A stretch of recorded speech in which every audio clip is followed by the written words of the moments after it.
Well, good evening, everyone. I mean, it's evening for us. It's dark outside. It is the 29th of August. It is Sunday. And we're still doing RPGaDay for a couple more days. But first, I'm Clint, and I'm joined by Jonathan and Theo. And today's prompt is going to be system. So basically, on today's little prompt, we're going to just each talk about a different game and kind of just really quickly rattle off something that's caught our interest or we're working with right now, and some basic ideas of concepts and stuff, you know, really light levels of information. But Ted can go first. Hello. So yes, I'm looking at the one I'm going to talk about, Warhammer Fantasy Roleplay, real quick, because I was trying to be like, what kind of system is it? It's a percentile-based system, which makes it 2d10, from a 2d10, maybe some extras for like weapons and stuff like that, but primarily that. And what that means is a percentile-based thing is everything like your tests, like for how to swing a weapon or something that requires percentile. And what you're trying to reach is your number or lower. So if you have a 30% chance of hitting something with an axe, you have to roll a 30% or under. That's the best example. So a lot of fun there and everything like that. They've got different things. Like if you roll a 1, automatic success. If you roll 100, automatic failure. Doesn't matter what your skill is, because things can go up higher based on cool things like that.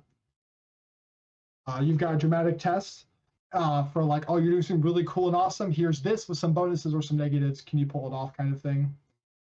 Combat, same kind of thing. I'm literally just kind of like flipping through and looking at the stuff, trying to figure out some kind of the fun things and how it works. Pretty much, it's the old, if you know the old Dark Heresy system, it's that kind of system. Which is also percentile based, everything like that. Some movements probably done in like number of inches you can move or feet, kind of thing. Very strange UK kind of thing, because this is a company from Ireland that's doing it. So, fun game, really enjoyable. The way they do their classes and careers are you pick your class like Ranger or Warrior, and then you pick your career within that class. So if you could pick Ranger, you could pick like Skirmisher or Archer or something like that. Or Scout. Warriors could be like a Slayer, which is a very specific dwarf-only group that pretty much your goal is to die. You want to die. If you survive more, you get more powerful, but you want to die. That's your whole entire character goal, which is awkward in an RPG setting, which is also kind of glorious at the same time. So that's my game, is Warhammer Fantasy Roleplay by Cubicle 7. Well, Clint and Ted, you probably know already which game I'm going to mention. The Probably. one I talk about the most. Yes. I'm a little bit of a sci-fi fan. If the words Eclipse Phase sound familiar to you at all, well, ding, ding, ding. That's the one I've been enjoying. So like Warhammer Fantasy, I assume I've never read the book for Warhammer Fantasy.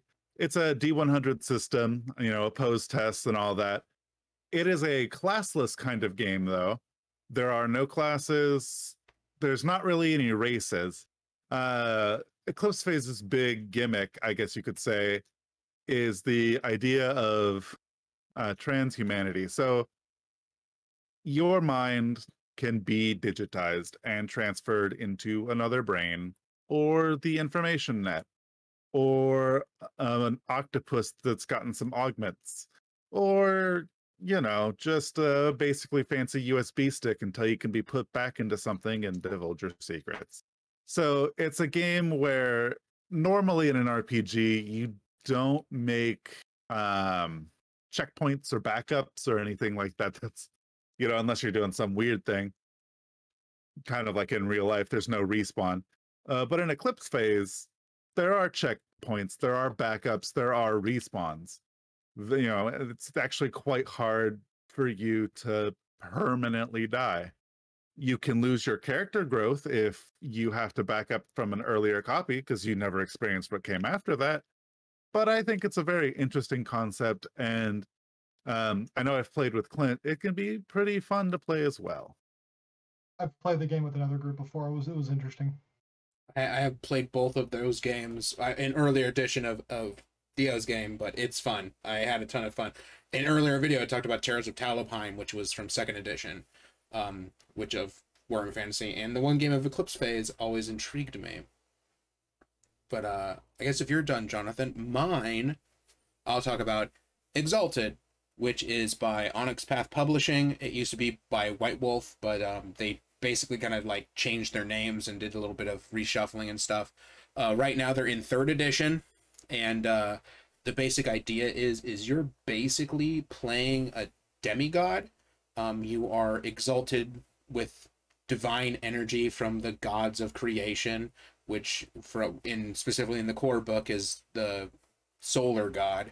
And basically in this world, there's a ton of history and stuff that's happened, thousands of years of wars and all this other stuff. Basically, right off the bat, you are an incredibly powerful character. You could walk up and rip a mortal in half without much of a problem, but the whole thing is you can't do that because, you know, basically other groups of different types of Exalteds will hunt you down because you're basically like the reason the world almost ended, but now you're starting to become reincarnated again.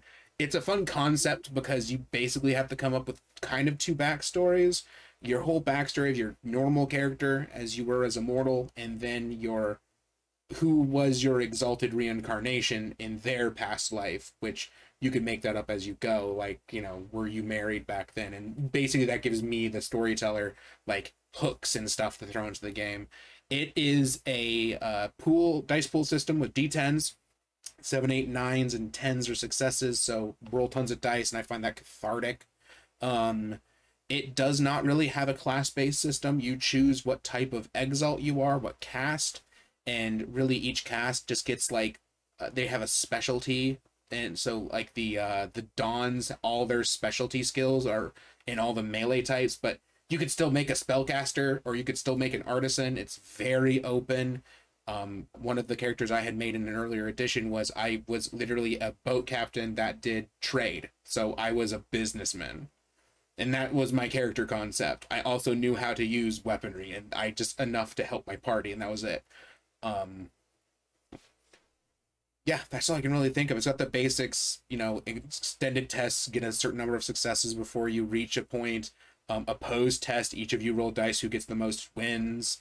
But most games have those type of stuff. But it's more or less like the world and setting that I really like. It's very anime inspired, lots of massive weapons. Yeah, I'd say go check that out. It's on Drive-Thru RPG. I think all this crap's on Drive-Thru RPG, I think. Oh, probably. But yeah, that's mine. That's mine. But I don't. Anyone else have any comments or concerns? No? All right. Then we'll close this episode. So remember to like, comment, subscribe, ring the bell. Check out all of our socials in the description below, and we will see you all tomorrow on the 30th, I think. Yes, the 30th. Until then. We're almost done!